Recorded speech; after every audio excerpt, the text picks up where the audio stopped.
Hello students, welcome back once again. Today we'll discuss the next concentration terms in the series of we have discussed in the previous classes.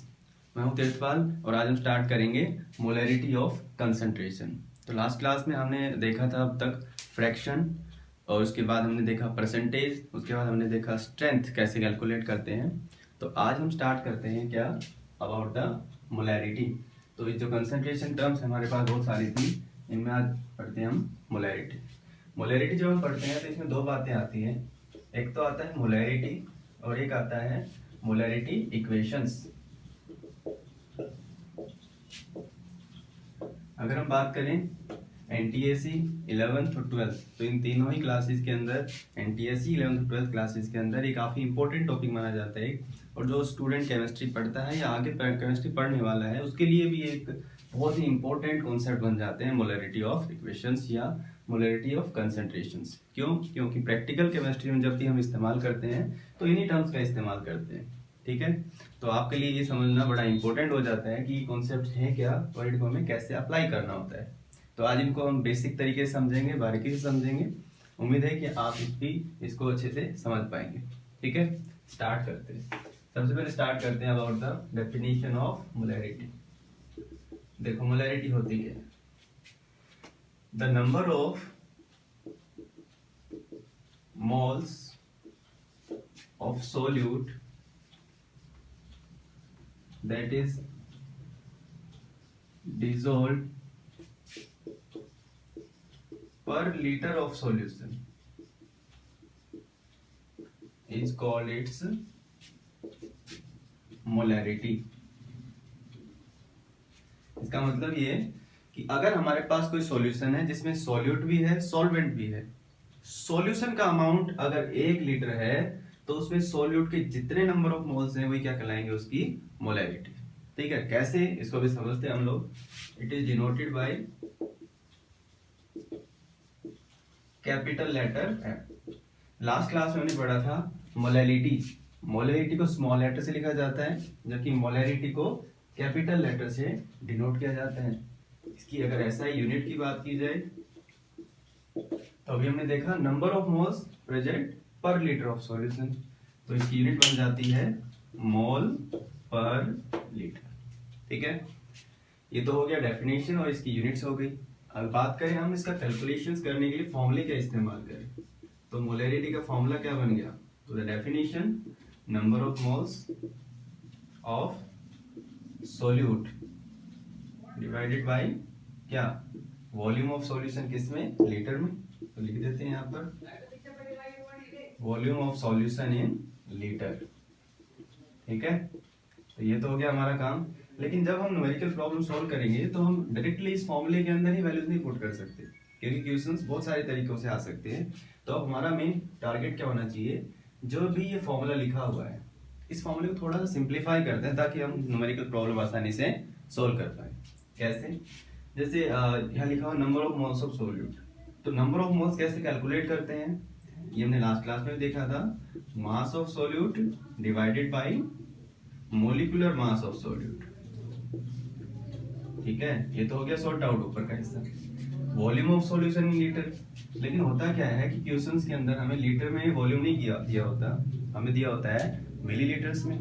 तो ये हमारा काम बनता है कि हम उसको लीटर में कन्वर्ट करें। कैसे कन्वर्ट करते हैं, वॉल्यूम ऑफ सॉल्यूशन इन, अगर मिलीलीटर में कोई अमाउंट हमें पता है तो लीटर में कैसे कन्वर्ट करेंगे, उसको 1000 से डिवाइड कर देंगे। तो ये थोड़ा सिंप्लीफाइड फॉर्मूला आ गया हमारे पास मोलैरिटी को कैलकुलेट करने का। इसको थोड़ा और सिंप्लीफाई करते हैं। देखो क्वेश्चंस जब आते हैं तो उसमें थोड़ा सा दूसरी कंसंट्रेशन टर्म से हमसे मोलैरिटी पूछी जा सकती है। तो देखो यहाँ पर अब क्या समझते हैं हम लोग, mass of solute volume of solution in millilitre divided by 1000। आपको ध्यान होगा लास्ट क्लास में हमने पढ़ा था स्ट्रेंथ, तो स्ट्रेंथ का फॉर्मूला क्या था, mass of solute that is dissolved in 1 litre of solution. तो इस पूरे हिस्से को मैं क्या लिख सकता हूँ,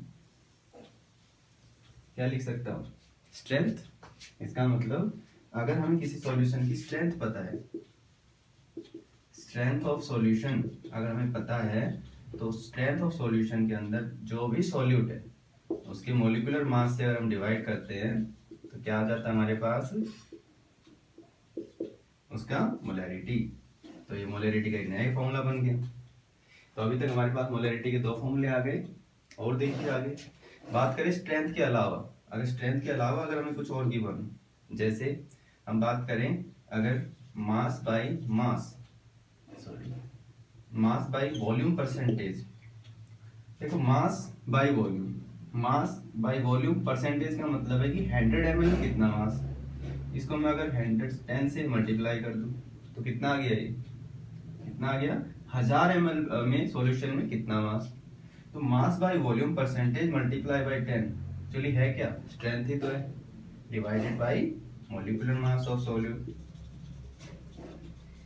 कई बार क्या होता है कि हमें क्वेश्चन में डेंसिटी गिवन होती है, तो डेंसिटी और मास बाय वॉल्यूम में क्या रिलेशन है देखिए, m यानी molarity is equals to mass by mass percentage. देखो मास बाय मास बोल रहा हूं मैं, ये वेट बाय वेट भी लिखा जा सकता है, क्योंकि मास और वेट में प्रैक्टिकली कोई ज्यादा डिफरेंस नहीं है। हाँ अगर हम स्टैंडर्डली पढ़े, इसको साइंटिफिक स्टडीज करें तो थोड़ा सा डिफरेंस है, वो हमने लास्ट क्लासेज में हमने पढ़ लिया था। तो ये मास बाय मास परसेंट आया, इसको डेंसिटी से मल्टीप्लाई करते हैं, उसको 10 से मल्टीप्लाई करते हैं, और ये क्या आ गया, complete solution divided by molecular mass of solute. यानी सॉल्यूशन में जो भी सॉल्यूट प्रेजेंट है उससे हम क्या कर देंगे, इसे डिवाइड। तो अभी हमारे पास देखो मोलैरिटी का एक मेन फॉर्मूला आ गया, इसको थोड़ा हमने डिराइव किया, ये आ गया, इसको थोड़ा सा और चेंज किया हमने, ये आ गया, थोड़ा और चेंज किया, ये आ गया, ठीक है। तो हमारे पास मोलैरिटी के 4 फॉर्मूले आ गए। अब इन बारी बारी हम कुछ क्वेश्चंस सोल्व कर लेते हैं, ताकि हमें समझ में आए कि ये है क्या, राइट। तो देखते हैं,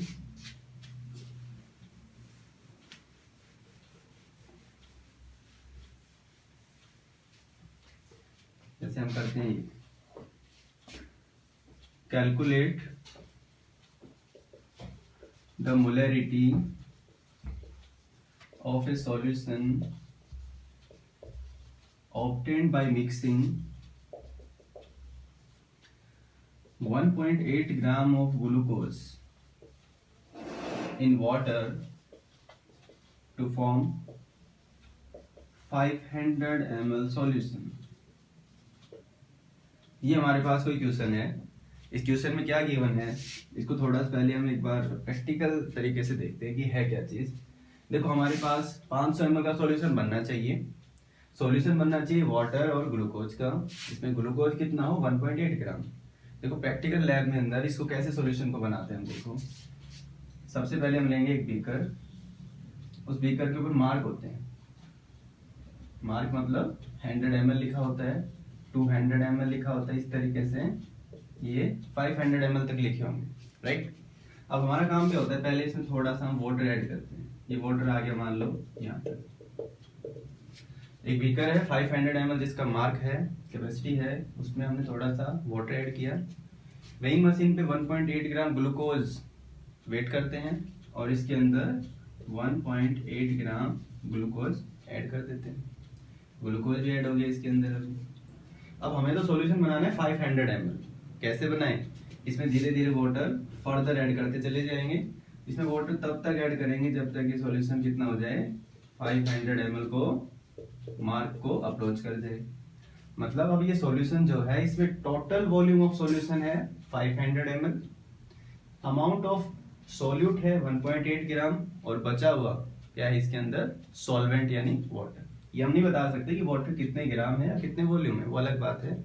हाँ पूरा सॉल्यूशन 500 ml है, अमाउंट ऑफ सॉल्यूट है 1.8 ग्राम। अब इसका निकालते हैं मोलैरिटी। मोलैरिटी कैसे निकालते हैं, वही मास ऑफ सॉल्यूट, कितना गिवन है भाई 1.8 gram, molecular mass of solute, solute मतलब C6H12O6, ग्लूकोज का मोलिकुलर मास होता है 180 ग्राम। जब हम फाइंड आउट करेंगे इन सभी एटॉमिक नंबर्स को मास को ऐड करके कितना आ जाएगा 180 ग्राम। अब आती है बात वॉल्यूम की, वॉल्यूम ऑफ सॉल्यूशन कितना है भाई, वॉल्यूम ऑफ सॉल्यूशन है 500 ml। तो यहाँ से मोलैरिटी कितनी आ गई, मोलैरिटी में हम कौन सा फॉर्मूला लगाए, अभी हमारे पास देखो क्या है, मास ऑफ सॉल्यूट है मोलिकुलर मास ऑफ सॉल्यूट है, वॉल्यूम ऑफ सॉल्यूशन। तो हम ये फॉर्मूला पुट करते हैं, राइट। तो वैल्यूज क्या आ गई, मास ऑफ सॉल्यूट कितना हुआ भाई 1.8 gram, molecular mass 180, volume of solution 500 divided by 1000। इन सभी को सॉर्ट आउट करते हैं, 200 ये आ गया 2/100 दैट इज 0.02 मोल पर लीटर। तो अब बात करें सॉल्यूशन की, तो क्वेश्चन आपको समझ में आ गया होगा, लेकिन इसकी जो यूनिट लिखी हुई है मोल पर लीटर, बहुत सारी बार हम इसको लिख देते हैं 0.02 m। इस कैपिटल M का मतलब है मोलर, क्या, this is molar solution, 0.02 molar solution. तो मोल पर लीटर, मोलर या कैपिटल M, ये तीनों एक ही टाइप की यानी एक ही यूनिट्स है, ठीक है। तो आई होप आपको ये क्वेश्चन भी समझ में आ गया होगा। एक क्वेश्चन और कर लेते हैं जिससे आपको क्लियर हो जाए कि आपको न्यूमेरिकल प्रॉब्लम कैसे सॉल्व करना है, ठीक है। देखते हैं एक और क्वेश्चन देख लेते हैं इसी तरह का।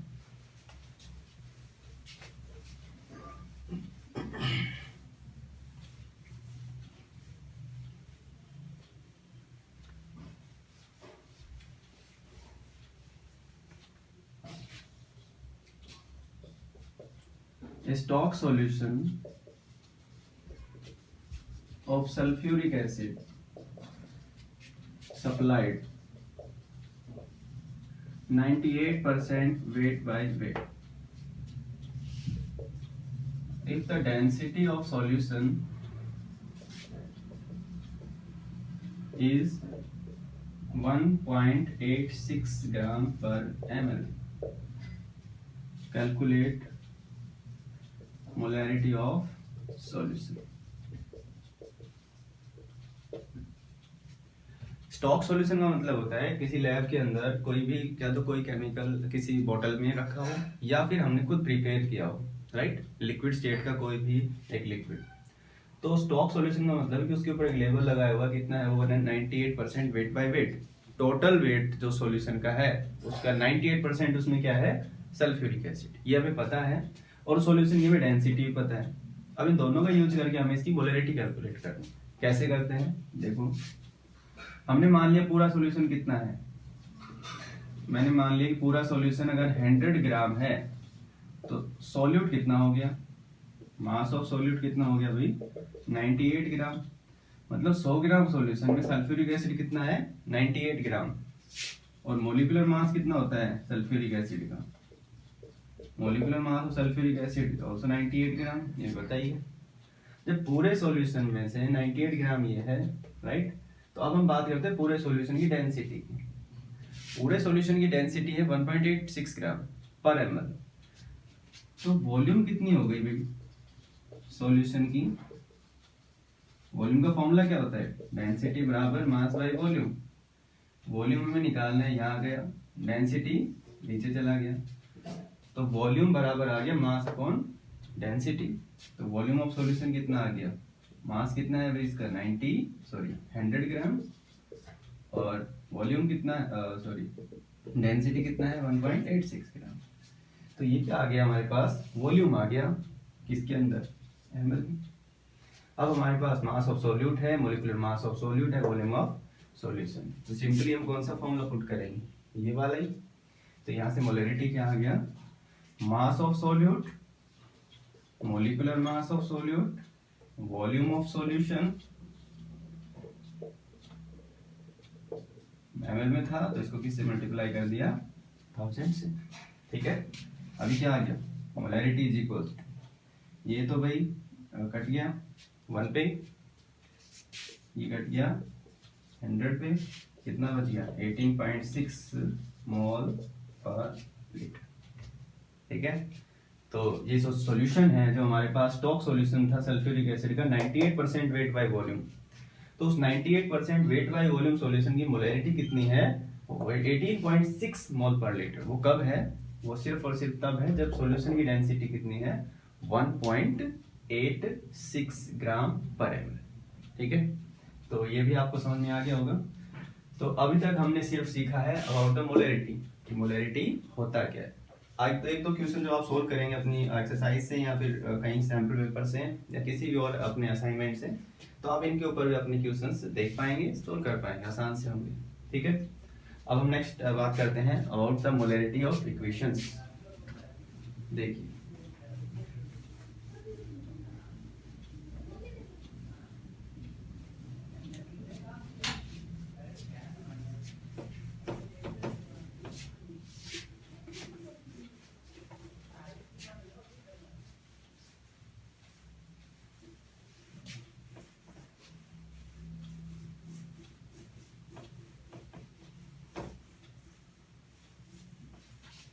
देखिए जब मोलैरिटी ऑफ इक्वेशन सोल्व करते हैं,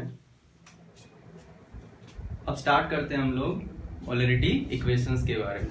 देखिए मोलैरिटी ऑफ इक्वेशंस, इसमें सबसे पहला नंबर आता है molarity of neutralisation.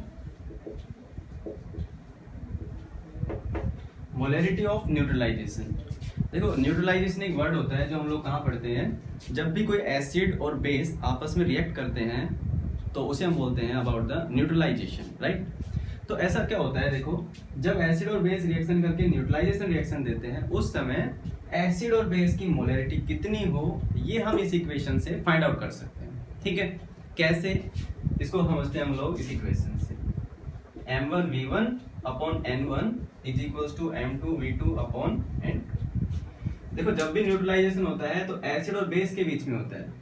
When an acid react with base to give salt and water, it is called a neutralization reaction। तो एक एसिड की डिटेल्स यानी उसके फीचर्स और उसकी जो प्रॉपर्टीज होंगी या वैल्यूज होंगी वो ये होंगी, और एक बेस के लिए m1 का मतलब मोलैरिटी ऑफ एसिड कितना हो, वॉल्यूम का मतलब वॉल्यूम कितना हो, n1 का मतलब उसके नंबर ऑफ मोल्स कितने हो, जो किसी बेस को कंप्लीटली न्यूट्रलाइज कर दें, जिसकी मोलैरिटी ये, वॉल्यूम ये और नंबर ऑफ मोल्स ये। ठीक है, देखो कैसे, इसको हम समझते हैं एक क्वेश्चन से। कैलकुलेट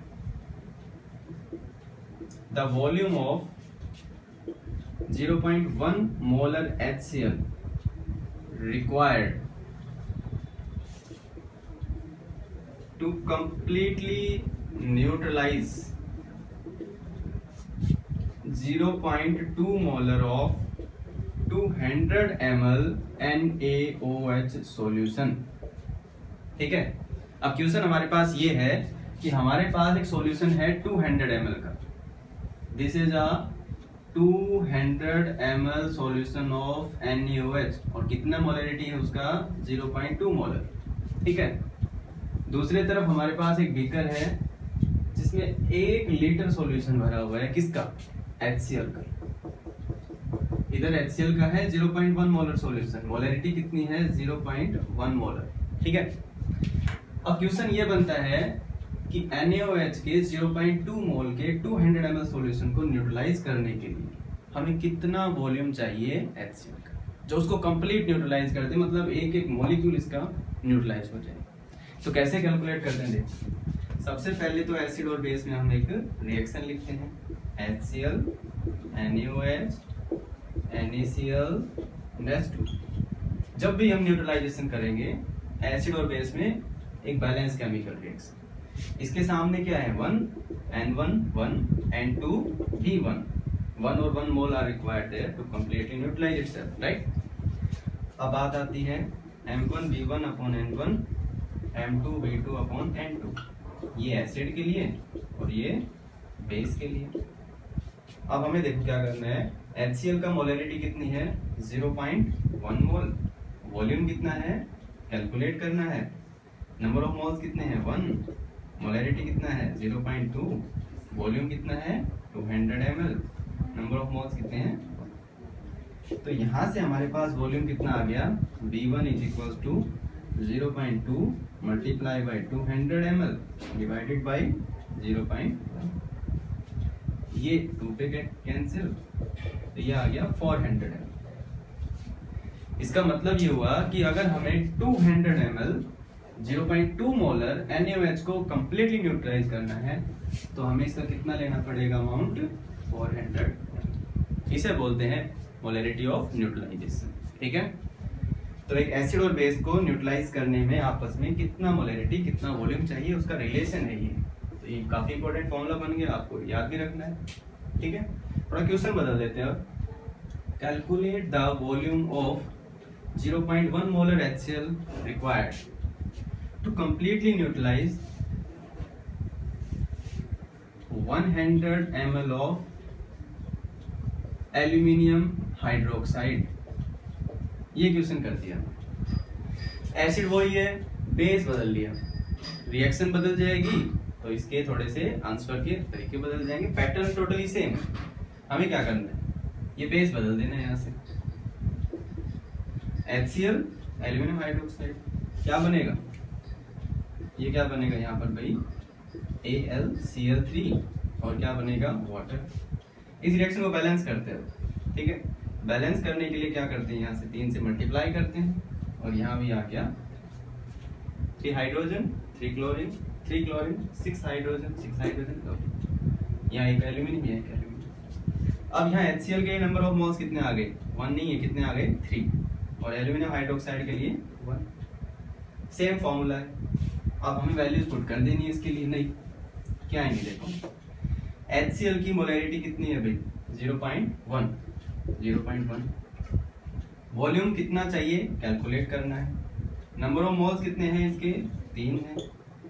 ठीक है, बराबर M2 molarity of base 0.2, volume कितना है 100 ml, नंबर ऑफ मोल्स कितने हैं 1, वॉल्यूम आ जाएगा। तो यहाँ से V1 कितना आ गया भाई 0.2 मल्टीप्लाई बाय 100 डिवाइडेड बाय 0.1 और मल्टीप्लाई बाय ये 2 पे V1 कितना आ गया 600। ठीक है, इसका मतलब हमारे पास कितना अमाउंट होना चाहिए भाई 600 ml सॉल्यूशन होना चाहिए 0.1 मोलैरिटी का, जो कंप्लीटली न्यूट्रलाइज कर पाएगा 0.2 molar of 100 ml aluminium hydroxide. ठीक है, तो इसे हम बोलते हैं मोलैरिटी ऑफ न्यूट्रलाइजेशन। अब सेकंड बात करते हैं मोलैरिटी ऑफ न्यूट्रलाइजेशन के बाद।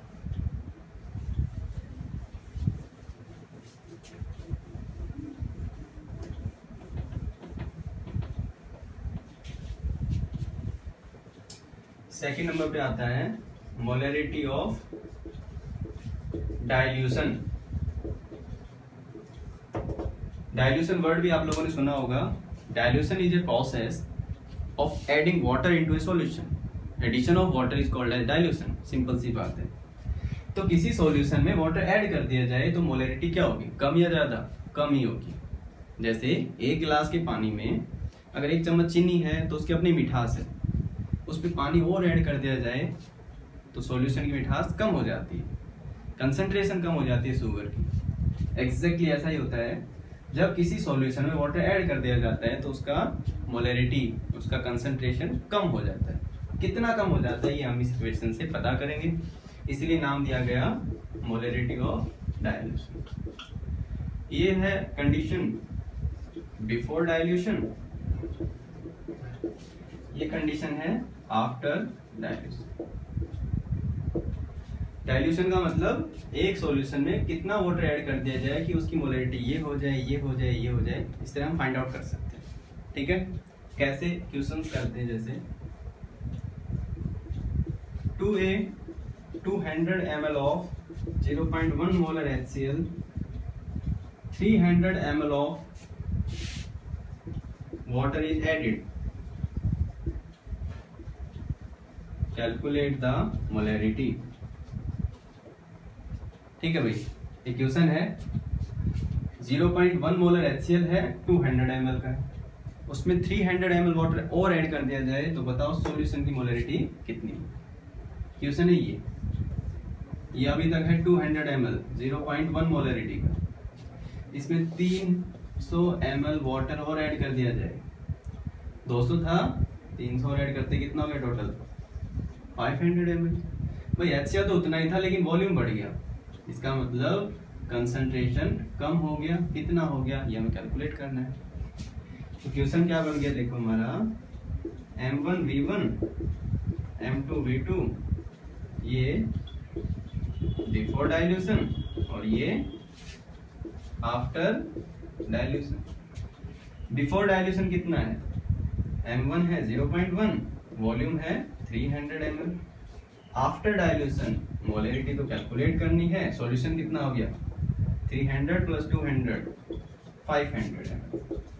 तो मोलैरिटी कितनी आ गई भाई 0.1 300 / 500, तो ये आ गया 30/50 3/5 मोल पर, यानी 0.6 मोल पर लीटर हमारे पास क्या आ गया, ये कंसंट्रेशन आ गया। ठीक है, तो आप इसे कर सकते हैं आराम से, कोई प्रॉब्लम ही नहीं है। तो ये होती है हमारी सेकंड इक्वेशन ऑफ मोलैरिटी, ये मोलैरिटी ऑफ इक्वेशन। अब बात करते हैं थर्ड, जो लास्ट होती है इसके अंदर इस कैटेगरी में।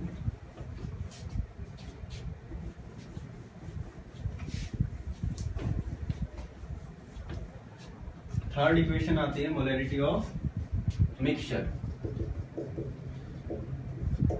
देखो मिक्सचर का मतलब, जब हम यहाँ मोलैरिटी ऑफ मिक्सचर पढ़ते हैं तो हम एसिड में ही ऐड करते हैं, सेम नेचर के एसिड सेम नेचर के ही सॉल्यूशन में ऐड करते हैं। जैसे HCl का सॉल्यूशन है, HCl का सॉल्यूशन है, HCl का सॉल्यूशन है, तीनों की मोलैरिटी अलग अलग है, तीनों को ऐड कर दिया, नया सॉल्यूशन बन गया। उसकी मोलैरिटी कितनी है कैसे पता करें, इस इक्वेशन से। इसको आसानी से समझे तो ये कह सकते हैं, एक गिलास दूध है, दूसरा गिलास है, तीसरा गिलास है। पहले गिलास में 1 चम्मच शुगर है, दूसरे में 2 चम्मच है, तीसरे में 3 चम्मच। तीनों का टेस्ट अलग अलग, क्यों? क्योंकि तीनों में शुगर की अमाउंट अलग अलग है। बड़ा सा बर्तन लेते हैं, तीनों गिलास को मिक्स कर देते हैं, उस चौथे बीकर के अंदर जो भी अमाउंट आएगा मिल्क का, उसकी मिठास इन तीनों से ही अलग होगी। क्यों? क्योंकि वो मिक्सचर है। एग्जैक्टली ऐसा ही होता है सॉल्यूशंस के अंदर। 1 2 3 4 जितने भी सॉल्यूशन को हम ऐड करते हैं, उनकी कंसंट्रेशन मिक्स होने के बाद बदल जाती है। कितनी कैलकुलेट करते हैं, कैसे कैलकुलेट करते हैं, इसे हम समझेंगे। एक बात ध्यान रहे कि मिक्सचर हमेशा सेम नेचर के सॉल्यूशन का ही बनता है। HCl का है तो HCl के साथ, बेस का है तो बेस के साथ, ऐसे। ठीक है, तो मिक्सचर की मोलैरिटी कैसे कैलकुलेट करते हैं। सपोज हमारे पास एक मिक्सचर है M1V1 क्वालिटी का, मोलैरिटी ये है, वॉल्यूम ये है। दूसरा ये है, तीसरा M3V3, चौथा, पांचवा, छठा, सातवां, ऐसे चलते जा रहे हैं। टोटल मिक्सचर की मोलैरिटी हमने मान ली Mn। सभी मिक्सचर्स का वॉल्यूम ऐड कर देते हैं, तो ये फॉर्मूला आ गया हमारे पास। हमें निकालना है मोलैरिटी ऑफ मिक्सचर। Mn कितना आएगा, M1V1 M2V2 M3V3 up to so on, जितने भी सॉल्यूशन है सबको जोड़ दो, सबका वॉल्यूम ऐड कर दो। तो ये फॉर्मूला आ गया हमारे पास to calculate the molarity of mixture. ठीक है, कैसे सॉल्व करते हैं, इक्वेशन कर लेते हैं, समझ में आएगा फिर। जैसे क्वेश्चन ये सिंपल सा कर लेते हैं, calculate the molarity of a mixture obtained by mixing 200 ml of 0.1 molar HCl, 300 ml of 0.2 molar HCl, 500 ml of 0.3 molar HCl। 3 solution है अलग अलग, एक 200 ml है, एक 300 ml, एक 500 ml, तीनों की मोलैरिटी अलग अलग। तो मिक्स करने के बाद कितनी मोलैरिटी है सॉल्यूशन की, वो हमें फाइंड आउट करनी। कैसे करें, समझते हैं पहले। पहला सॉल्यूशन 200 ml 0.1 मोलर HCl, इतना सा। दूसरा सॉल्यूशन 300 ml, कितना, 0.2 मोलैरिटी का। तीसरा सॉल्यूशन 500 ml, कितनी मोलैरिटी का, 0.3 मोलैरिटी। तीनों सॉल्यूशन को मिक्स करते हैं तो वॉल्यूम कितना बनेगा, 200 300 500, टोटल 1000 ml। ठीक है, टोटल सॉल्यूशन 1000 ml बना, तो उसमें HCl की अमाउंट कितनी होगी ये हमें पता करना है। कैसे करेंगे, देखो हमारे पास तो सिंपल सा फॉर्मूला यही है। हमने मान लिया मोलैरिटी ऑफ मिक्सचर बराबर M1V1 m1 कितना है 0.1, v1 कितना है, वॉल्यूम इसका 200 ml प्लस m2v2 कितना है 0.2, वॉल्यूम है 300 ml, m3v3 0.3 मल्टीप्लाई बाय 500, तीनों का वॉल्यूम ऐड कर देते हैं 200 300 500, कितना आ गया भाई 20, ये कितना आ गया 60, ये कितना आ गया 150, ठीक है। टोटल सॉल्यूशन कितना हुआ 1000 ml। तो मोलरिटी ऑफ मिक्सचर कितना आ गया भाई यहाँ से 150 60 210 230 डिवाइडेड बाई, तो ये आ गया 23 डिवाइडेड बाई 100 दैट इज 0.23 मोल पर लीटर। फिर देख लेते हैं एक बार 20 60 500 मल्टीप्लाई बाई 3 कितना आ गया भाई ये 150, तीनों का सम किया 80 प्लस 150 230 डिवाइडेड बाय। तो इस तरीके से हम मोलरिटी ऑफ मिक्सचर भी कैलकुलेट कर सकते हैं, ठीक है। तो आज की इस क्लास में हमने पढ़ा about the molarity, what is molarity, we can find out like this. About the molarity of equations, तो तीन प्रकार की मोलरिटी ऑफ इक्वेशन होती हैं। मोलरिटी क्या होती है, number of moles of solute dissolve per litre of solution, उसे हम बोलते हैं molarity. Molarity of neutralization, molarity of dilution, molarity of mixture. तो हमने तीन प्रकार की मोलरिटी पढ़ी, सभी पे कुछ प्रॉब्लम सोल्व की हैं। आई होप आपको ये सारे समझ में भी आए होंगे। आप खुद जब सोल्व करेंगे तो और अच्छे से समझ में आ जाएंगे। आपको कोई प्रॉब्लम आती है तो आप कमेंट कर सकते हैं इस वीडियो में। आपको वीडियो अच्छा लगा तो आप लाइक कर सकते हैं, शेयर कर सकते हैं, और इस तरह आने वाली वीडियोस को आप देखें, इसके लिए आप चैनल को सब्सक्राइब भी जरूर कर दें। अब नेक्स्ट क्लास में हम पढ़ेंगे मोलरिटी के बाद नॉर्मेलिटी ऑफ इक्वेशंस, ठीक है। नॉर्मेलिटी कंसंट्रेशन टर्म होता है, उसको स्टडी करेंगे। तब तक आप ये कीजिए, नेक्स्ट क्लास में स्टडी करें, ठीक है। Thank you.